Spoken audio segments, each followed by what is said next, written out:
Saudara yang dikasihi Tuhan Yesus Kristus, di dalam perjalanan hidup kita sebagai orang-orang percaya, di setiap hari ada godaan, ada cobaan yang kita hadapi. Dan itu Tuhan pakai untuk menguji iman kita. Nah saudara, di saat pandemi COVID-19 saat ini, saya rasa ini merupakan ujian yang cukup berat bagi kita semua.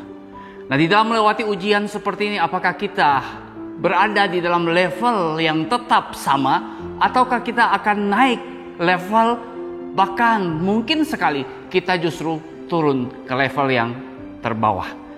Nah saudara, mari kita memperhatikan nasihat firman Tuhan yang terdapat dalam Efesus pasal yang kelima, ayat yang ke-15 dan 16. Demikian bunyi firman Tuhan. Karena itu perhatikanlah dengan seksama bagaimana kamu hidup. Janganlah seperti orang bebal, tetapi seperti orang arif. Dan pergunakanlah waktu yang ada, karena hari-hari ini adalah jahat. Mengapa firman Tuhan mengatakan hari-hari ini adalah jahat, saudaraku? Tentu kita pahami bahwa Allah tidak pernah menciptakan kejahatan di dunia ini. Tetapi kejahatan itu ada oleh karena dosa dari manusia. Ketika Adam dan Hawa jatuh ke dalam dosa, bukan hanya keturunannya yang mewarisi dosa itu, tetapi dunia dengan tatanannya juga berubah, saudaraku, sehingga muncul sakit penyakit yang bisa dialami oleh setiap kita.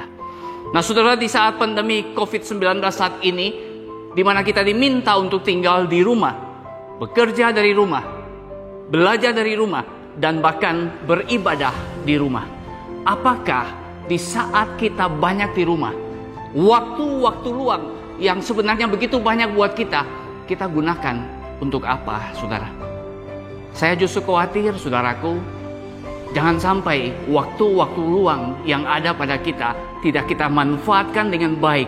Bahkan waktu-waktu luang itu justru menjerumuskan kita kembali kepada kebiasaan lama kita yang berdosa, sehingga hidup kita tidak memuliakan Tuhan kita. Maka saya mengajak saudara sekalian, di dalam waktu luang yang Tuhan anugerahkan buat kita ketika kita harus tinggal di rumah, mari kita gunakan untuk bersekutu bersama dengan Tuhan.